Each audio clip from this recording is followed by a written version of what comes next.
Check, check. What's good?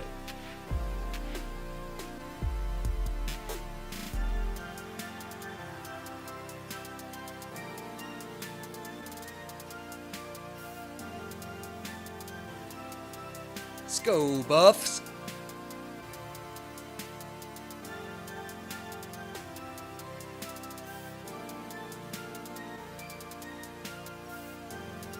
Avanti in the house. What's up?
What's up?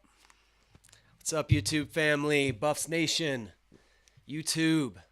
Today we are diving deep into an exciting Week 13 matchup between the Colorado Buffaloes and the Kansas Jayhawks.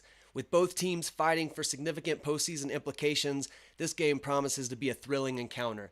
Let's break down the statistics, analyze the key players, and provide a score prediction for this crucial Big 12 showdown.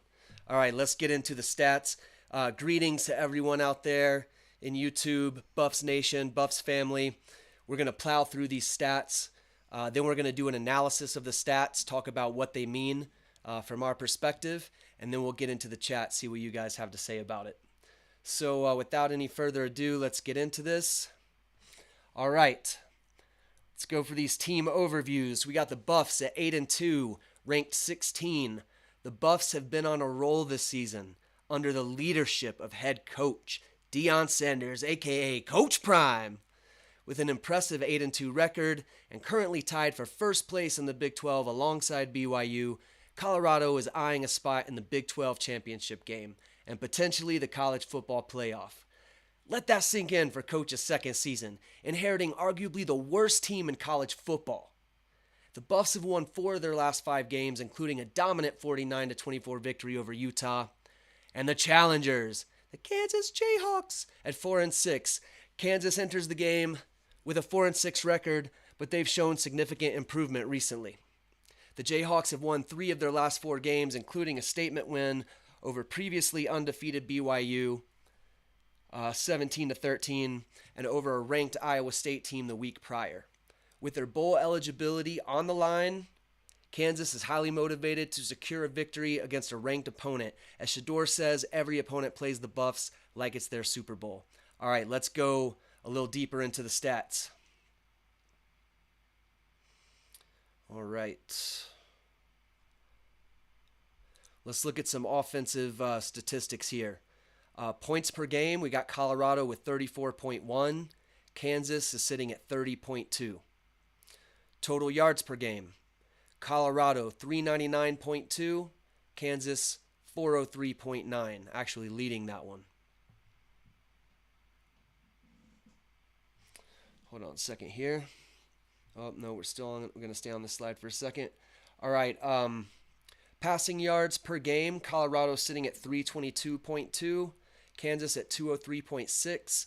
Completion percentages, big difference here. Colorado 73%, Kansas 56.6%. Passing touchdowns, Colorado almost doubling up with 27. Kansas has 14.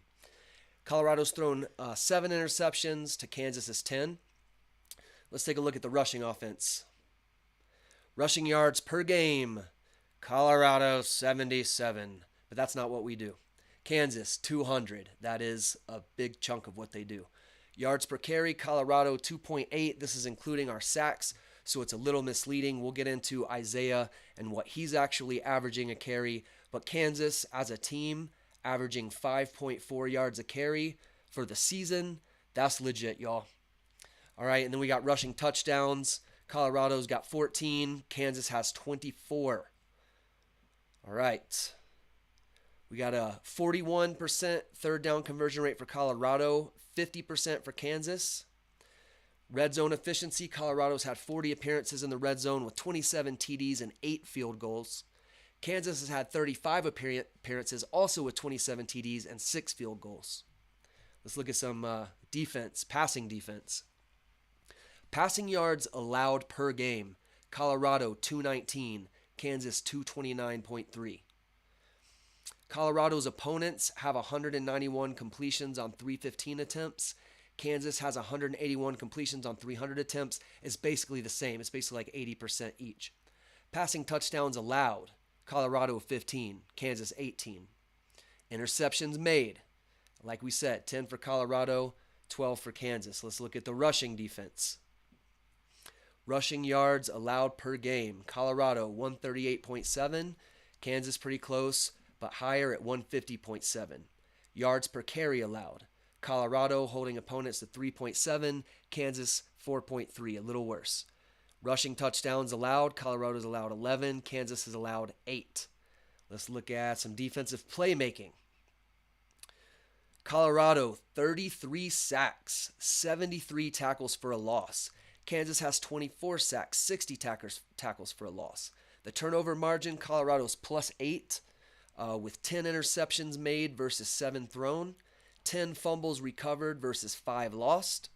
And Kansas is a +3 turnover margin, 12 interceptions made versus 10 thrown, 5 fumbles recovered versus 4 fumbles lost.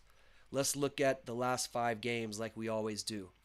With the Buffs, we got Week 12, win over Utah, 49-24. Week 11, win over Texas Tech, 41-27. Win over Cincinnati, 34-23. Win over Arizona, 34-7. Then that L against Kansas State that we don't like to talk about. Colorado's been dominant, winning 4 of their last 5 games. The offense is clicking, and the defense is making more and more impactful plays every game. The loss to Kansas State was narrow and obviously occurred without star Heisman player Travis Hunter and other key starters. All right, let's look at the Jayhawks last 5. They beat undefeated BYU last week, 17-13. They beat ranked Iowa State the week before that, 45-36. They lost to Kansas State closer than we did by 2. They beat Houston, walloping, 42-14. They lost to a good Arizona State team, only by 4 points. Kansas is on an upswing right now, winning 3 of their last 4 games, including an upset over previously undefeated BYU and ranked ISU. Their offense has been productive, and they're showing resilience against tough and challenging opponents. Let's look at some key players. Of course, we got the Maestro. His stats are as follows.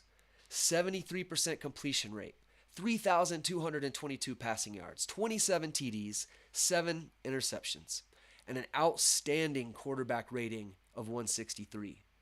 Shedeur is the catalyst of Colorado's passing attack. His accuracy and decision-making are already pro level. He's the best quarterback in college football. Then we got wide receiver, defensive back, Heisman favorite, Travis Hunter. His stats are as follows. 74 receptions, 911 yards, 9 TDs, and 3 interceptions. He's a generational playmaker on both offense and defense. He's a matchup nightmare for any secondary or wide receiver. And let's talk about Isaiah.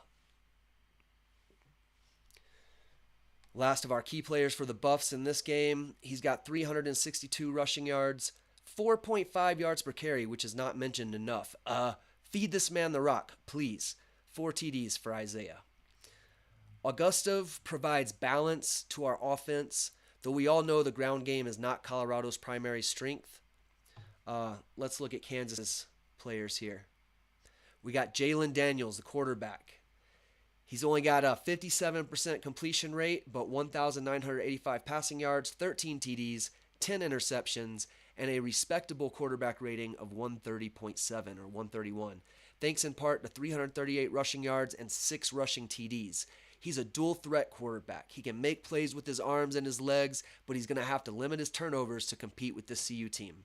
We got Kansas running back Devin Neal. His stats, 926 rushing yards, A powerful and statement-making 5.7 yards per carry with 12 TDs on the season. He's a pillar of Kansas's offense. A powerful runner who can control the tempo of the game if we don't keep him in check. And their wide receiver, Luke Grimm, 44 receptions, 582, 6 TDs. That's like our fourth or fifth string receiver stats. But he's Daniel's favorite target. He's reliable and productive, especially in critical situations. All right. Let's look at Colorado's offense versus Kansas's defense, passing attack. Colorado's strength lies in their aerial assault, averaging 322.2 yards per game passing. Kansas allows 229.3 passing yards per game and has given up 18 passing TVs. Advantage here, Colorado with Shedeur and Travis poised to exploit Kansas's secondary. All right, let's look at the rushing attack.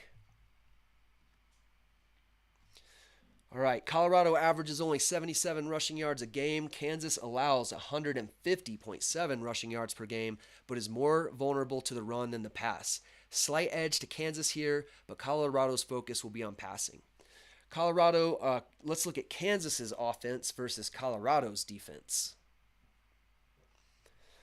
All right, rushing attack. Kansas excels on the ground, averaging 200.3 rushing yards per game. Colorado allows 138.7 rushing yards per game. Advantage Kansas, with Devin Neal leading the potent rushing attack. Let's look at the passing attack. Kansas averages 203.6 passing yards per game with a lower completion percentage and a higher interception rate. Colorado's defense has 10 interceptions and allows 219 passing yards per game. Advantage, this one is even, but turnovers could definitely tilt the balance in Colorado's favor. Let's look at third downs. Kansas converts 50% of their third downs, significantly higher than Colorado's 41.22%. Advantage Kansas, which could sustain longer drives and keep Colorado's offense off the field. Red zone. We talked about this. Colorado scoring 27 on 40 TDs on 40 appearances. Kansas also scoring 27 TDs but on 35 appearances. Red zone advantage even. Let's look at turnovers. Both teams have positive turnover margins, but Colorado has been slightly better at taking care of the ball. Jalon Daniels has thrown 10 picks compared to Shedeur's 7. Advantage Colorado. Let's look at special teams.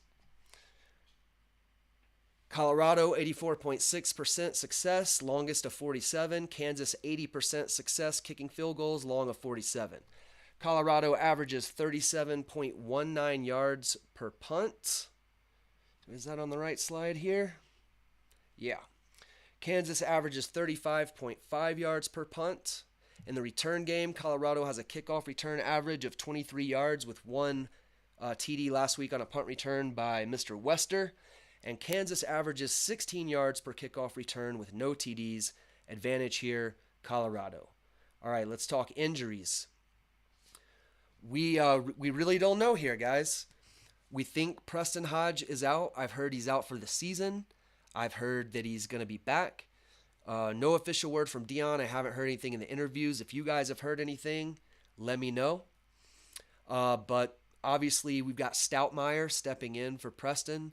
And Stoutmeyer did an interview today, and I recommend anybody who didn't see that watch it because that young man is ready. He comes in, whether it's for Shiloh, whether it's for Preston Hodge, and man, we're lucky to have some depth, but we want Preston in the game. He's got 2 picks. And Jimmy Horn, we're hopeful for. That's all we know from Coach Prime. He said if Jimmy can run, he's going to play. We still don't know. Kansas, I looked into their injuries. I didn't see any updated injury reports. They had some from previous weeks in the year. Didn't see any for this game, so that looks to factor in, not too much this game since we have depth, and it looks like Kansas is pretty healthy. All right, let's look at the betting odds. Colorado tied for first in the Big 12, aiming for a spot in the conference championship, potentially the college football playoff. High motivation to win and maintain their ranking. Kansas has to win their last 2 games to become bowl eligible, coming off huge wins against BYU and Iowa State. They've got momentum and confidence. The spread favors Colorado by 2.5 points. The over and under is 59.5 points. Colorado is 8-2 against the spread this season. Kansas is 4-6 against the spread. The total has gone over in 5 of Colorado's last 7 games and in 6 of Kansas's last 7 games. So look at that for a second. The total in the betting odds has gone over 5 out of 7 of Colorado's last games, 6 out of 7 for Kansas. All right, y'all. We plowed through it. We're here. It's time to get to the prediction. Considering all the factors, the explosive passing game of Colorado, Kansas's strong running attack, Kansas's strong recent performances, the motivation levels of both teams, where they're at psychologically, I think it's safe to say, also with what we just talked about both teams beating the overs about 75% or more of the last several games, I think it's fair we can anticipate a high-scoring affair at Arrowhead. So, all right, here we go. Drum roll. My score prediction for this game.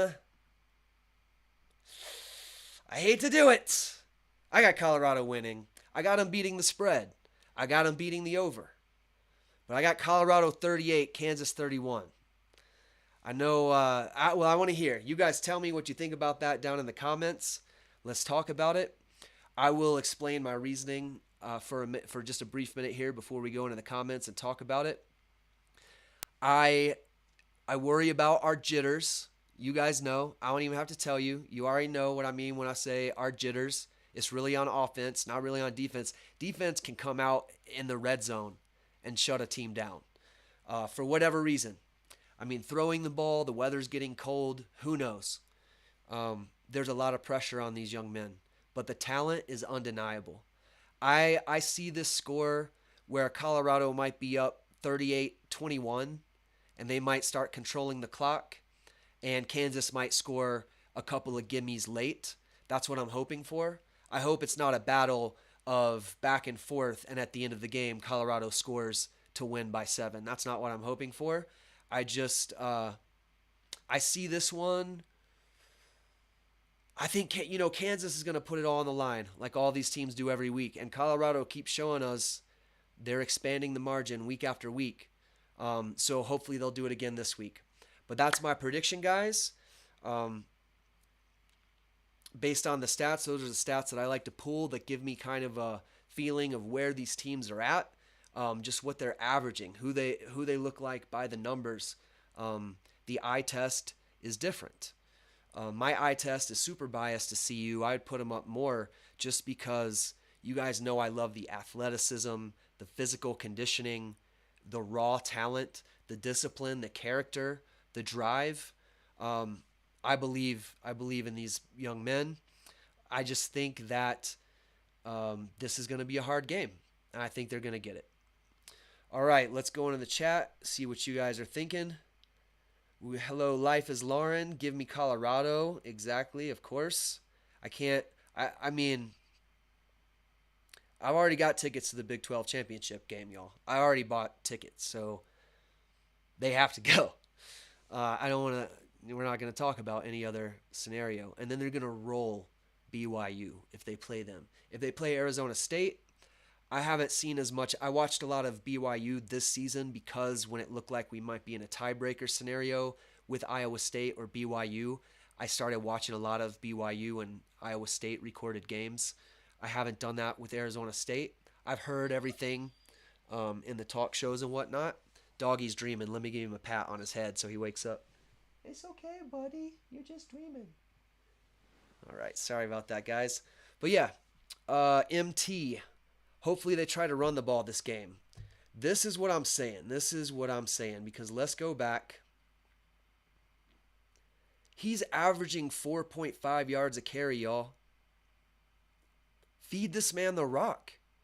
Until his average goes down, I've said this in so many videos, it's probably cliche by now, but what's 4.5 times 3? A first down. 4.5 times 3 is a first down. So let him prove it. Feed this man the rock. Feed it to him 3 times in a row. For once in the season. I know that might make some people cringe because sometimes we begin to shut down at the line. But I think 1 out of 3 times Isaiah breaks 7, 8, 10 yards. You saw the 45-yarder last game. I believe in this young man. I think, again, you look at the stats and 4.5 yards a carry. It's not the highest in the Big 12 by any means, but for a team that doesn't run the ball, for a team that doesn't pound the rock, 4.5 yards a carry, pretty darn good. Let this man eat. What do you guys think? Are we running the ball enough? Do we need to run it more? Do you buy into his 4.5 yards per carry? Do you think it's padded by a couple of the bigger runs? Avanti says he took the over. We're going to win by a touchdown minimum, I believe. That's what I'm saying too. And that's a nice little double leg parlay. Taking the over and the spread gives you a nice little, more than a little double up on most sites. So I took that as my first bet, like I always do. If it fits my analysis, and I think it's going to be more easy money this week. I always post the results of my bets on the community tab after I make the bets, after they cash out. And since we've been doing these prediction videos, we've won every single week. Thank you, Coach Prime. Thank you, players. Thank you, staff. And thank you, Vegas, for being bad at your job. I better watch myself, but hey, let's see how this week goes, because right now we're on a roll. I made an extra little bet. This is interesting. Want to see what you guys think. I know what Avanti thinks of this bet, but T-Cow over at Buffton Prime last night swearing up and down that Indiana is going to beat Ohio State. I know a bunch of you guys just went, what? Because that's what I said when he said that. His reasoning, though, was that Indiana rolled Nebraska by, 50 points? And Ohio State played them the very next week and only beat them by 3. And I was like, that's pretty interesting. That's just one little cherry-picked stat. I haven't followed Ohio State this year enough to know what they were dealing with. Really, any of those teams enough to feel strongly. But I made my primary bet on my analysis, which is that Colorado will beat the spread and that the points are going to be over. That's my analysis. That's my big bet. But I had T-Cal saying, I'm telling y'all, Indiana will beat Ohio State. He's convinced. That got in my head. So I looked at what happens if I tack on a third leg parlay to my Colorado bet that Indiana beats Ohio State. Y'all, it was like 1,744% or something. So I put a little bet on my second bet. A little bet that will win huge if CU takes care of business and Indiana does happen to beat Ohio State. So, it's no risk, but it's fun. And if T-Cal is right, I'll have to send him, I'll have to give him, a little love for that pick, because that was nowhere in my head. And then I just randomly, while I was on the site, was like, man, T-Cal, he was convinced that Indiana is going to beat Ohio State. What would it look like if this was the third leg of a little small bet? And I was like, oh my goodness. All right, let's just see. All right, let's get back into the chat here. No Life King in the house. What's good? No Life King likes, I forgot I can do this. My bad, y'all. Like the 38-31 prediction, realistic for what's going on. And that's in these analysis videos, I try to put my analyst hat on. I truly have not come to a conclusion doing a statistical analysis where I thought Colorado was going to lose. I've had a couple where, let me pull up. I put it in the, I don't know if I put it in the details. I had some issues joining the stream today, but yeah, here we go. Let me see if I can put this. This isn't going to show up on camera. A little bit. Those are the results so far. So Cincinnati game, yeah, reasonable. Texas Tech game, pretty close. Closest call yet. Off by 3 on our score and off by 1 on Texas Tech. So only 4 points off there. Utah, our guys played worse than I thought they would and scored more points than I thought they would. But I still, that bet was good enough to win. And then the Kansas game, 38-31. We'll see how that goes. Uh, No Life King says, as for running the ball, I like the take what they give you, thinking better. If the run works, go with the runs. If not, then stop trying to force it. Go with what works. I'm fine with that, No Life King, as long as they figure out the puzzle a little more quickly than they did. I can't even complain about the Utah game. This is when I have to check myself and say, man, it's a good time to be a Buffalo because we're getting picky. We're getting picky about a team that 2 years ago was the worst team in college football. So I always go back and say, I'm not in a position to question this NFL Hall of Fame coaching staff. So at the end of the day, I trust what they do and trust Coach Prime that he knows this team better than anybody. He knows Shermer and Livingston better than anybody.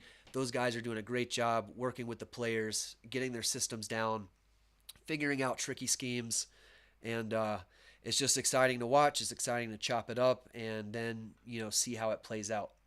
If you guys didn't know, we are going to the game as well. So tomorrow, leaving tomorrow afternoon sometime. Gonna drive probably tomorrow evening for a few hours, then get into Nebraska Friday evening, spend the night, and then show up when the parking lot opens, get live streaming from the tailgate action. We'll just walk around outside the stadium on Saturday, finding what's good, maybe check out the DNVR tailgate. But we'll live stream, and you guys in the chat who are there, you can direct and steer where we go. I don't know what there is to see at Arrowhead, but we'll be there to show it to you guys. Avanti says, run just enough to keep them honest, but nothing crazy. That's all I'm saying. I'm saying I want them on first and second down to be legitimately concerned with the play action. But hey, again, being super picky. The Buffs are improving each week, but this Kansas team is hungry. And you heard it in the interviews today. You guys, this team, we don't have to worry about them get caught sleeping. We have to worry about another team playing out of their asses and the Buffs, weird things like the Kansas State game. We got to worry about stuff like that. These guys, talent for talent, player for player, I truly believe they can hang with any team in college football. I know the whole SEC argument, but I love what Dukes the Scoop said about the SEC. He said if Shedeur was playing in the SEC, he would be the best quarterback in the SEC. He's the best quarterback in college football. Travis Hunter could play for any team in the SEC he wanted to. So, what are we, that's where I'm at. I grew up in the Southeast. I've been to a lot of SEC games. I went to Clemson, so I know the whole, as Clemson was building up, the whole argument about the ACC being weak, which was true. Nevertheless, I hear those arguments. I'm just excited, and I want the Buffs to get a chance. I want the Buffs to get a chance to show the doubters, the people who haven't watched all of the footage like we have, the people who haven't followed every transfer coming in the portal, every recruit showing up. Like those of us who knew about Keaton and Destin Wade long before Keaton ever touched the field. We know what's coming. We know what we got. And it's just fun. It's just fun to prove the doubters wrong. I go on Twitter and I just hit bookmark. So I can go back, and keep receipts like Coach Prime and Bucky. It's fun. And these experts are never held accountable. The pundits are never held accountable. That's why we post pictures of our bets. That's why we put our money where our analysis is. Why would I do these videos if I wasn't going to stand behind it with a little something? I ain't betting the stadium, we ain't betting the stadium over here, but we're putting our money where our analysis is, which is just to say we take it seriously. We take it seriously because we want good men to succeed, not because we're Buffs fans. I don't take this seriously because I'm ride or die Buffs. I'm ride or die good quality human beings, and that's Coach Prime, that's Shedeur, that's Travis, That's all I can't name the whole roster every time I talk about what good kids and human beings these people are from every interaction that I've had with any player, starting, backup. You got the characters like, Ben Finiseth or Poncherelli. You've seen Poncherelli on the ramp walking up the stadium. On and on and on.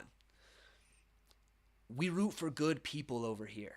We root for people who express love and liberty, and that is the Buffs right now because of Coach Prime, and that's why we're here. That's why we're rooting for him. Let's look back at the chat here. Big 12 lost that auto bid. Thanks, suckers. Whatever. We'll see if Boise State's got to take care of business. If Boise State loses to Colorado State, I don't know what you guys think. It's Brian the Troll, man. Okay. Brian, you banned. Bye. Brian is banned. I didn't realize that was that Brian. So, goodbye, Brian. Do we have an ejection sound? Let's see.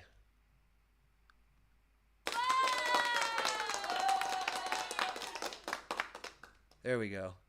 Some applause. Bye-bye, Brian, on your way out the door. All right, No Life King. Yeah, here we go.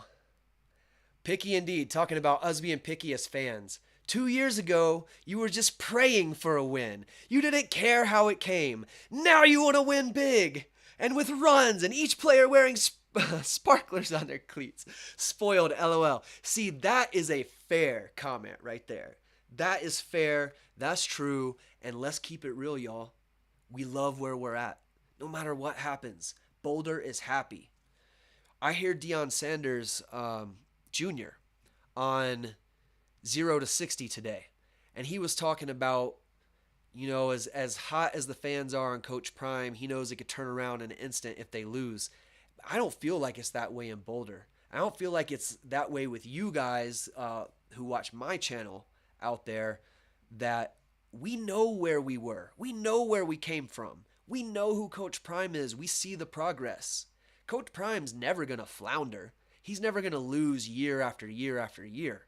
If something happens, if it's hard to bring in the next quarterback and we have a transition year, I'm telling y'all, Boulder's happy. So let's get that straight. We're chopping it up football. We're being critical. We're being picky because it's fun. It's something to do while we wait like Christmas for this next game. But we're always going to come back and say, Coach Prime is the GOAT. We're not doubters. We're not haters. I am a fan. I'm a fan because he's a good person. I want to see good people win. And he is who he is because of his work ethic, because of his mind, because of his discipline, because of his focus, because of his goal setting. These are all things we need more examples of. So we find ways to dissect and chop up everything he does, everything the staff that he brings in around him does, the players, because we're trying to learn from this man. We're trying to learn from this moment.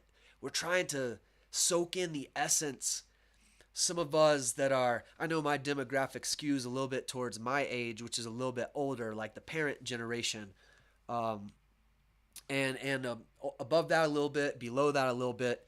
And a lot of us, like I've been saying, we want to see good men win. There's so many shitty people winning. We want to see a good man like Coach Prime win. And so we also, as not a super young demographic, we know that these moments in time only happen so often. And so that's why documenting it is interesting. That's why it's fun. That's why it builds community, because those of us that recognize, those of us that can zoom out from this moment that we're, playing Kansas to try to make it to the Big 12, to try to make it to the CFP, to try to do something legendary, something truly legendary that would shock the world. We know that when we zoom out, that we're already so far ahead of the curve with Coach Prime, and that there's no ceiling on this man's future. I believe I'm going to bite my tongue on what I was about to say. Shirley, Always good to see you, Shirley. Hello, hello. Love when Shirley's in the house. Master J, not when they control their own destiny. I expect a baffling game versus Kansas. Is it fool's gold? Big win against BYU. And I'm not sure exactly what part he was responding to, but I think we're on the same page here. No Life King does not like the fact that Colorado State is doing so well. Who low-key hating with me? Hey, I'm with you unless they BTA Boise State. You feel me? Like, what if they roll Boise State and we now roll the championship and we get that fourth seed bye? How you feel then, No Life King? How you feel about Colorado State? I don't think they can hang with Boise State, but my heart is like, please do what you did last season against Colorado. Just play out of your minds.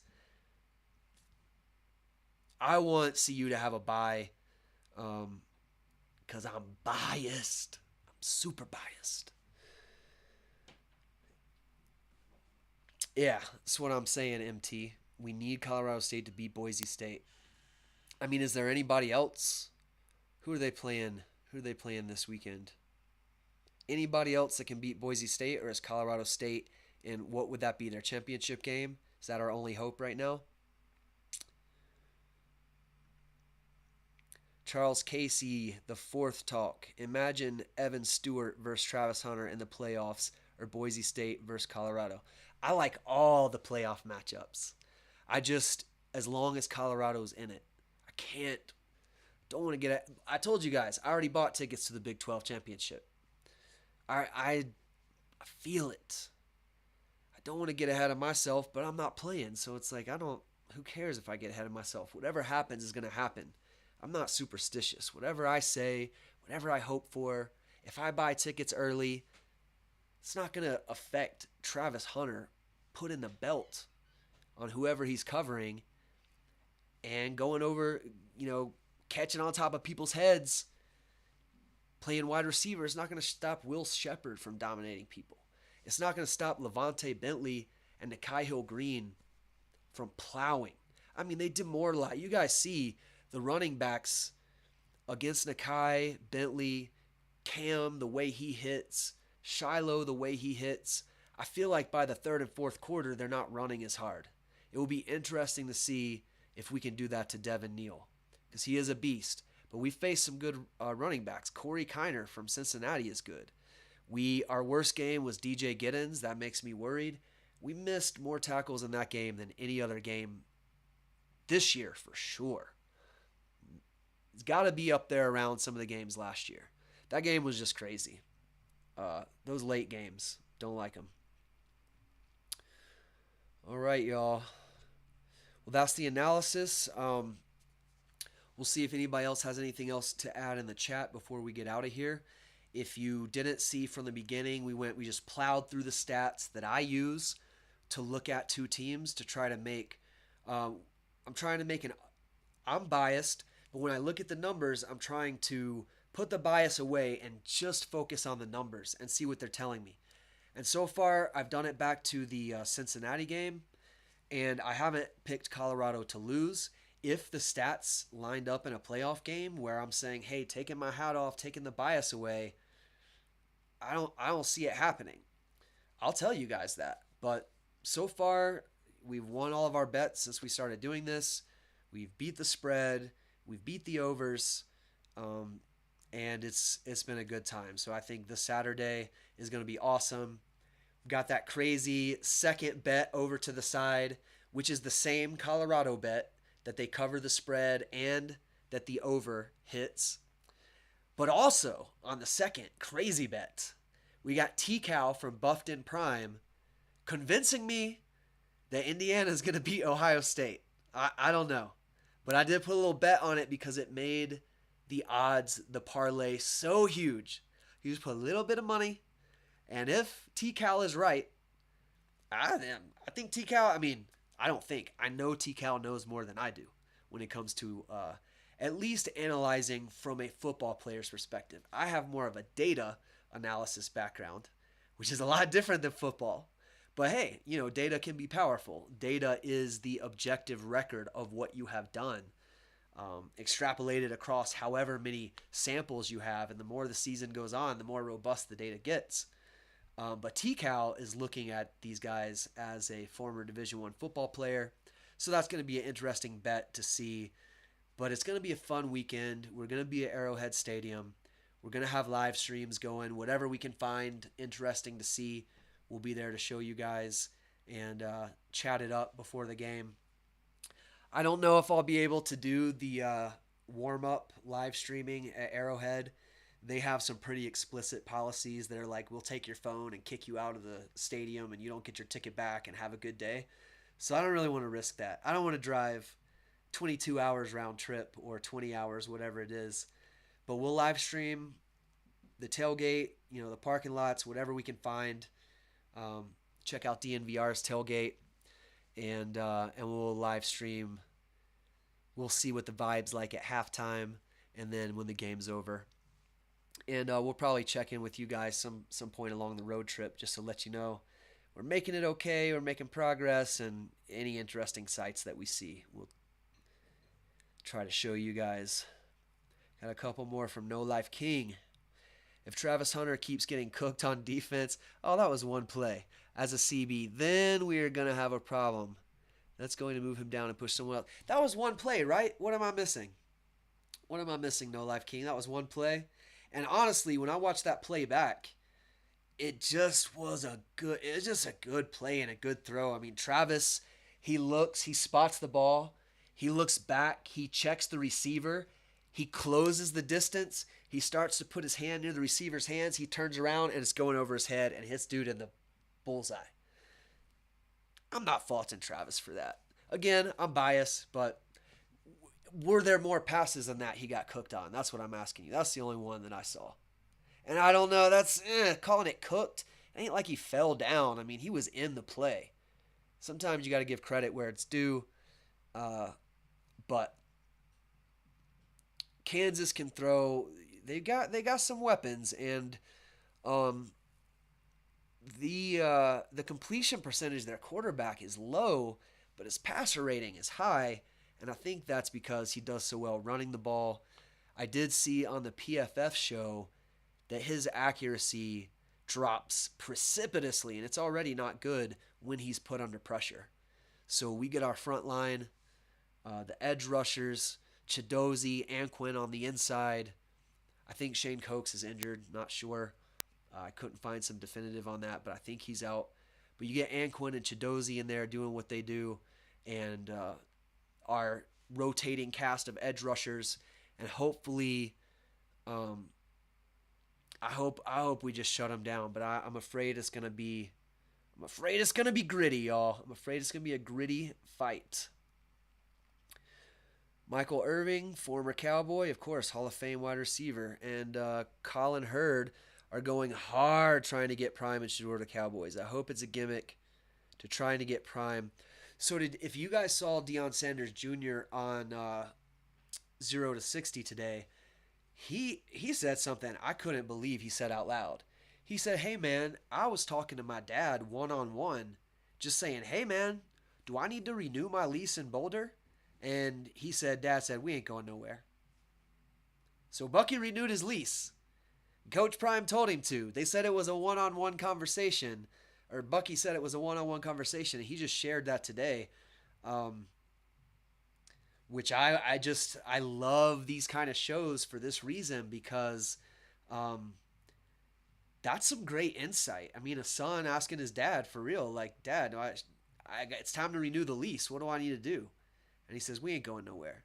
He didn't say sit tight, go ahead and renew it. It'll be okay either way. Because the truth is, if Bucky renews his lease and Deion decides to go to the Cowboys, he'll just roll that into his signing bonus. He'll be like, take care of Bucky's lease that he has going on in Boulder, because we got to get out. We got to extricate ourselves from Boulder so that we can get down here to Dallas.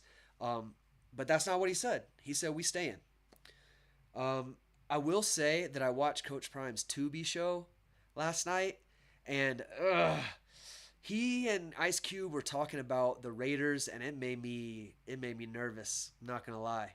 That was before I saw the interview with him today.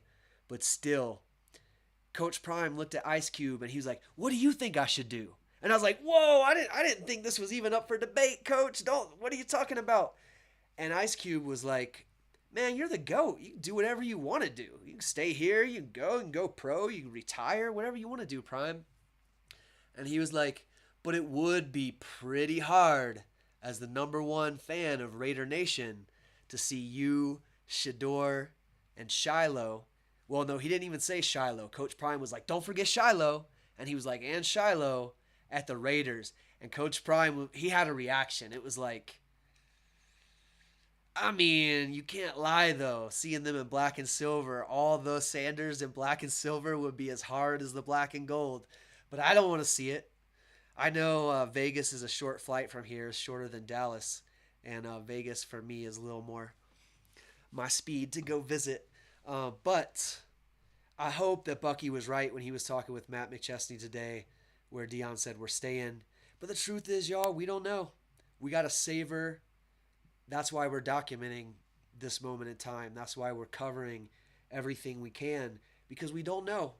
I hope he stays here and he builds a dynasty like Nick Saban. But Boulder is appreciative. Boulder is grateful no matter what. So when Dion says that, the fans will turn on Dion if he leaves or if he loses, nah, not Boulder. I know who you're talking about, Bucky.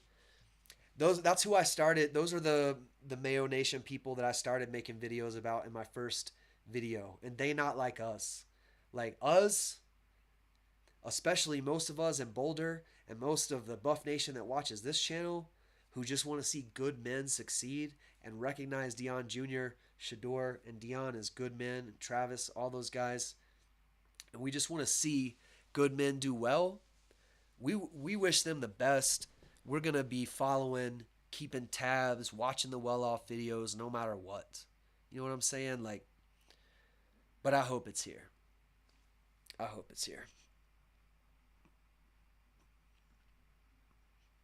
Yeah, but see, that's what I'm saying though, Life King. Sneaking stuff in is not the problem. It's that one security guard who sees you, and what they say on their policies is, "We will take your camera and we'll kick you out of the stadium and your ticket's void." So if I did that before the game and I just got a tap on the shoulder and it was two former linemen who were like, "You're out of here, bro. What am I going to do? Miss the game?" Nah, I can't do that. I need one of the, give me a spy cam, then we're talking. Something on my glasses. Give me a little hidden camera in the glasses, a little button cam, because then I can make my little escape and they wouldn't know for sure. But a GoPro, you guys, I put my email. I just started a Twitter and an Instagram, only for the purposes of that. When I met Bucky, he said, "Hey, hit me up on Instagram. You can't send messages on YouTube." It sucks for me to have to message him from Instagram because I haven't put anything in it. There's cool pictures on Instagram of me meeting Michael Carroll, meeting Shiloh, being in a Bucky video. There's some cool pictures on there, but I don't stay on Instagram. And in the last few days, I've been kind of doing more. But before I met Bucky, I'm not doing anything on Instagram. I just had one as a placeholder. Same thing with Twitter. But I put those in the description if you guys are interested, or this is why I started on that, if you want to send me a message. Since we can't message on YouTube, I put my email. I'm going to start putting my email, my Instagram, my Twitter in the description. So if you guys have hidden camera leads, if you have some ideas that make me feel like, that would work and I don't think I would get kicked out. But it's also got to be able to live stream over 5G or 4G. But again, we'll be live streaming from outside of the stadium for sure. Whatever's going on outside of Arrowhead, whatever's going on in the tailgate, we'll check out the DMVR tailgate. You guys can direct the show.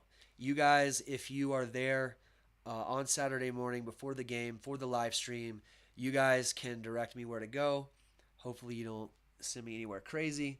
I think it's all the parking lots are just right around Arrowhead from what the guy told me, and it's just tailgating in those parking lots. So We'll see what we can see.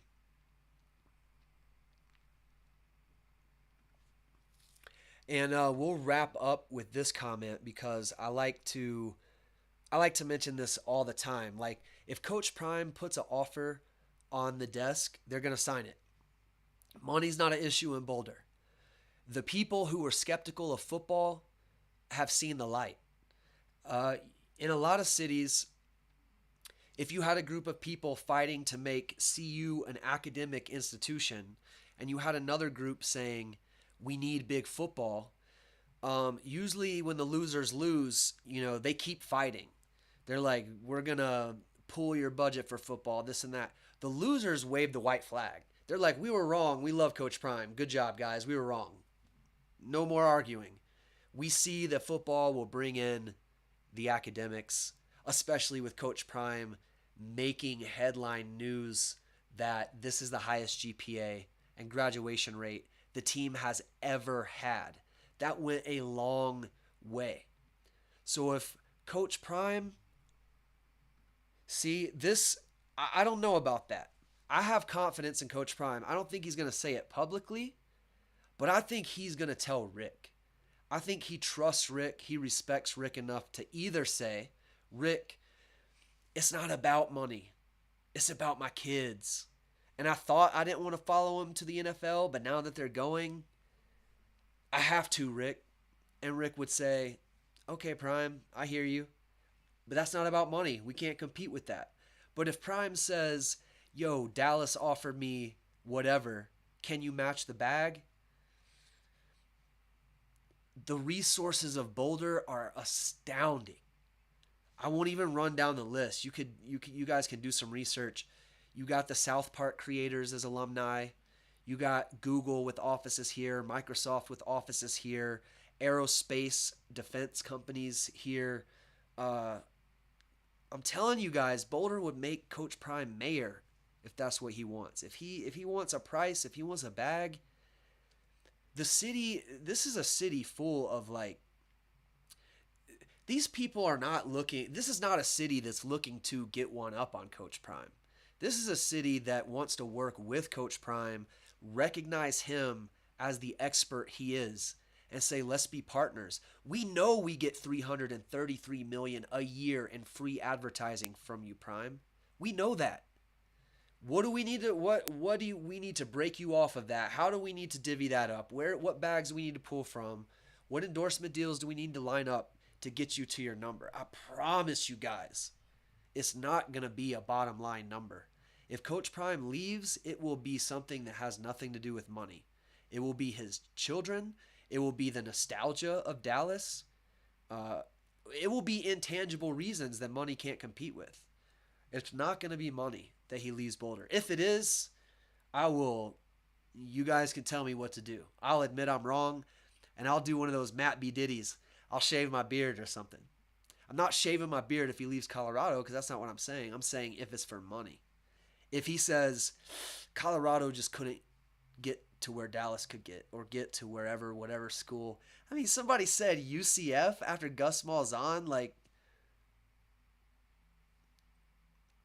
what am I missing? That, like, I cannot imagine him going somewhere like UCF. That would blow my mind. Like, don't tell me because he's from Florida, because he lived in Texas after he retired. He didn't move back to Florida. He didn't be like, okay, I'm finished with the NFL. I want to go back home. He was like, I like Texas. I'm going to live in Texas.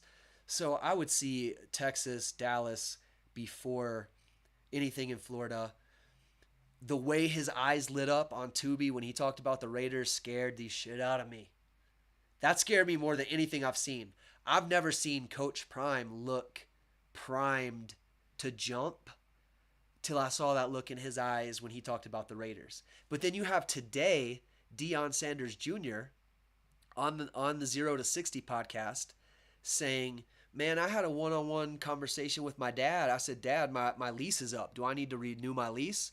And Dad said, we ain't going nowhere. We're staying in Boulder. So he renewed his lease. Again, a lease is a tiny thing to buy out. So I'm not going to put too much in that. The spark in Deion's eyes when he thought about him, Shiloh, and Shedeur wearing the black and silver was undeniable. I'm a fan. I'm here in Boulder. I'll be as crushed as anybody if he leaves, but I will not stop blowing. Pause. Sometimes you talk faster than your brain works. This fan will not stop being a fan, whatever Coach Prime does, unless he changes his character as a human being. I'm a fan because of who he is as a person. He's the GOAT. He gets to decide what he wants to do with his career, with his life. I'm here to document it while we're in the same city, and I have some cool toys that I can be there with and document and let you guys be a fly on the wall for some of these events. That's what I'm here for. And I hope it lasts a long time. But we're grown-ups here in Boulder. I say that a lot. We're adults here in Boulder. We are not ever going to turn on Coach Prime in Boulder. That's not going to happen. If people start turning on Coach Prime online, you got to ask them where they live. I promise you it's not here. Even if they look like me, they'll be like, I live in Florida, I live in Georgia, I live in Kentucky, I live in California, I live in Texas, wherever. They don't live here, is what I'm saying. The people who live here know where we were. Y'all can't tell us. Y'all can't tell us anything. We were the worst team in college football. Coach Prime, he can do whatever he wants. Because again, the city being practical, as practical, intelligent human beings, we know that Jalon Sanders is never going to lose year after year after year. But can a year like last year happen? Yes, I don't need to talk about why or how it happened. You guys already know. Can a rebuild year happen next year if whichever quarterback we bring in isn't up to speed immediately? Or if we have a backup quarterback that gets to start, if they have a shaky? Yes, those things can happen. If that happens, will people be online talking bull junk about Coach Prime that look like me? Yes. But they won't be living here. That's what I'm trying to tell y'all, and that's what you got to ask them. Where are you from? Indiana? Okay, who fucking cares what you think? Boulder's not going to turn on Coach Prime. I want Deion Jr. to know that. I want Coach Prime to know that. I love that they have that mentality. Like, we can't ever let up. We can't ever let up because, people will turn on us. And that's for good reason because people have. But Boulder is different. You hear them say it. You hear the players that come here say it. You guys who have visited say it in the chat, in all my videos, about your experiences in Boulder. It's a different place. And they're not going to turn on Coach Prime. If he leaves, people will wish him the best and follow him just like you guys do from a state or two over. Most of you guys are not here, but you're still fans. You're following. You got the black and gold. And if he goes somewhere else, that's just going to be me. I'm just going to switch my hat up and still tune into every well-off video, because it's about seeing good men succeed. It's about pulling for a good man who deserves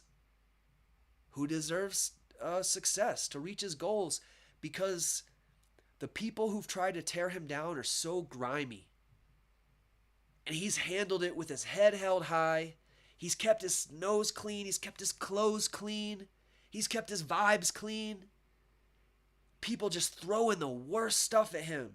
That's why this channel exists, because if there's going to be all these people online throwing mud, throwing dirt, DJ Bless One, the best one, said, yo, we need some Mayo Nation who knows these people like Feinbaum and Sean Keeler are wrong, who admit the code that they talk. The dog whistles they use, the pearl clutching they use when they act like Deion or somebody else is playing the victim because they said something inflammatory and Deion or whoever it is has a legitimate reaction to it. So that's how this channel got started, because DJ Bless One, the best one, was like, yo, Mayo Nation, where you at? Are y'all all like this?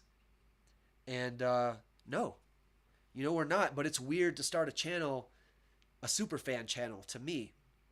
But it wasn't that hard, because every day it taps back into my childhood. That as a kindergartner, third grader, fifth grader, middle schooler, high schooler, I had shouting arguments with people in my family about Coach Prime because I called him out for what it was.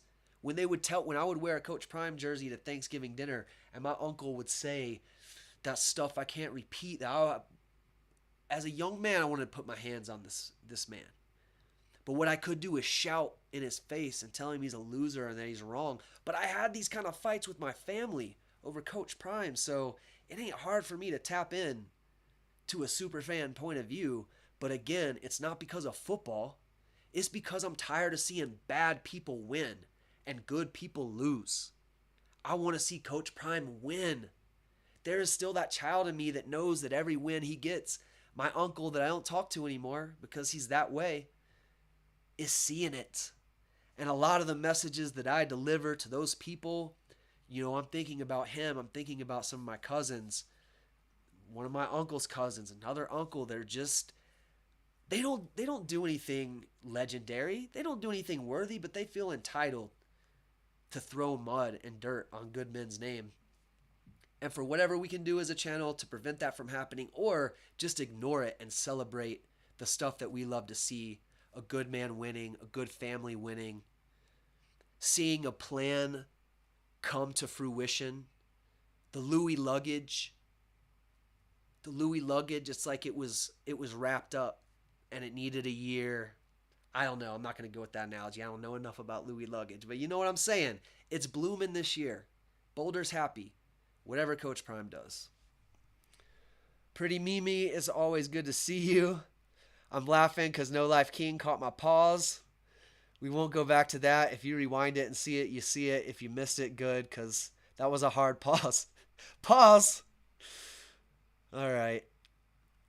Hey, I've thought about this, No Life King. Thinking ahead. Well Off Media won't be able to film any NFL games, so there goes 25% of their content. All that. Hey, that's a whole video right there, No Life King. We'll probably wrap up with that comment because that is a whole video. I'm going to put it back up because from the behind the scenes to the on field, new accommodations would have to be made. The NFL is way more locked down with copyright. I mean, Hard Knocks has that behind the scene contract. Is there another show on Amazon? There's another show besides Hard Knocks, but also when you get professional players, college players, it's like if the head coach says coach's son is putting a camera in my face and I got to deal with it, I got to deal with it. In the NFL, there could be a lot more friction. You got professional guys who are expecting a private locker room. I don't know how it would go. I've wondered. So that's a whole video to talk about is, can well off the way it exists at Colorado exist at the Cowboys or the Raiders? What would that look like? I won't put anything past Coach Prime and Bucky and Shedeur to negotiate. They'll have all the leverage. But at some point, you're not negotiating with the team that's paying you. You're negotiating with Roger Goodell and the rest of the league who don't want to help you. They're not looking to do the Sanders any favors if he's playing for a different team. So that's a great point, No Life King. Lots of good points in the chat. I'm going to recap what we've done here today. If you guys watch the video from the beginning, if you guys watch this video from the beginning, we started with just plowing through all of the stats that I used to make this score prediction. If you guys haven't seen it, I'm sorry it's lower than I want it to be, but when I do the statistical analysis, I take the Colorado hat off. I look at it as Team A versus Team B, and I look at the numbers and make a decision as if I don't know who either team is. Of course, when I look at Colorado's quarterback and I look at the wide receiver numbers and I look at the interception, of course I know I'm thinking about Shedeur and Travis and how I just can't picture the rest of the season anybody beating them. But I'm like, okay, I'm a homer. Back to the stats. And this is what I came out with. It is good enough for me to, I posted a picture of my bet. I took the over of, 59.5 points or 56.5 points, because I'm predicting 69 points, in the 60s for total. So the over, for me, when I did my analysis, no brainer. Again, this is not advice. I'm giving this so y'all have receipts like this. I'll show you guys my receipts. I have the videos for all of these, but this is just a list. Can we get it in focus? I'll just read it off since we can't. Cincinnati game is when I started doing these by the stats. I predicted 42-21. The actual score was 34-23. Won that bet. Texas Tech game predicted 38-28. It was 41-27. Very close prediction there. Just 3 points off Texas Tech, 1 point off, or 1 point off Texas Tech, 3 points off us. Won that bet. The Utah game, I predicted 34-17. That one was more off. It was 49-24. Predicted 34-17, 49-24. Still good enough to win the bet, though. So this game's predictions, 38-31. Hopefully it will be good enough to win the bet. Coach Prime and the team has been blessing me. Just demolishing the spread, demolishing the points. If you watch this video back from the beginning, we just plow through that stuff. Stat, analysis, score prediction. Then we got into the chat. We started chopping it up, seeing what you guys were saying. Talking about going to Arrowhead this weekend. We will be at the game. We're going to live stream Saturday morning. Whatever tailgates we can find. What's that guy's name? Is it... Man, I'm going to butcher his name because I've seen his channel a few times. I watched the videos. I subscribed. But I bet I've seen this young man 4 or 5 times. You know what I'm saying? So I think his name is Aluwama Bamase. You guys know who I'm talking about, right? Aluwama Bamase. Somebody help me out. He goes to the games and he trolls fans. And I'm not going to do that. I'm not going there to troll anybody. But I like how he just bounces around the city. He hops around the city, gives you little looks into what's going on at the game, but it's not live. We're gonna be doing it live. You guys can direct the show. We'll see you down there at Arrowhead. Probably check in along the way because we're leaving tomorrow evening, just to make the drive not so miserable. Do like 3 or 4 hours tomorrow evening, and then do like the final 5 hours on Friday. Get there early in the evening, relax, decompress. Get settled in, wake up on Saturday, hit the parking lots as soon as they open, and then let's go get this dub, baby. Let's go. Let's go, Buffs. I'm so pumped about this game. So pumped to be there. If any of you guys are going to be there, I put my contact information in the description. Feel free to hit me up. Guys, the last thing I'm going to leave you with is something crazy happened today on Instagram, y'all. I put out a little message to Dukes the Scoop. And he hit us back, y'all. That's all I'm going to say. Dukes the Scoop hit the channel back, y'all. I put my message out to Bucky, too. He hasn't even looked at it, so I know how that goes. Shoot. Like I always tell you guys, it's amazing to just be around this environment, to be covering, to run into these dudes out in the wild or walking around games. You guys saw the live streams from the last game. We ran into Bucky. Bucky's in our live stream. We made it in the well-off video, screaming our heads off with the CU aunties right beside the bus as the players were getting off. Check out that video if you guys haven't seen it. So we're going to be looking, to get as much of that as we can in Kansas. I'd like to see if I could figure out when the buses are going to show up, if I could get the players getting off the buses for you guys live. And but if you have any leads, if you have any ideas, if you have any thoughts, contact information's in the description. And again, y'all, last thing is put out a little message to Dukes the Scoop on Instagram, and he replied real quickly. It was just, man, this community is crazy, y'all. Who knows what's going to happen, but it's good to be here with you guys. Good to chop it up.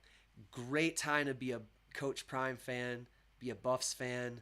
Let's soak it in while we can. Pause. Let's enjoy this moment as adults who know that these things aren't promised tomorrow. These type of legendary experiences don't come around every year, every decade. And so to have this modern technology to connect with people across the world, to document it, to broadcast it live as just a solo dude. Like, y'all remember we were growing up, the thought of doing a live show like this with graphics and all this I made myself because of YouTube. I learned how to do anything that I'm doing here. Some stuff I have some media work experience, but I didn't learn live streaming. I didn't learn all the different stuff about it. We won't get into that. But the point is, we're going to use this technology. We're going to capitalize on this moment. We're going to celebrate this little period in time with the community that's forming around Coach Prime. All right, y'all. That's going to be the stream. We'll see you guys in Arrowhead. And much love, much liberty, peace, prosperity, all the good things out there to you guys. It's always an honor and a pleasure to be able to chop it up with you, be able to watch these Buffs do what they do. All right, y'all, that's it. Go Buffs! Go Buffs, baby! Yeah!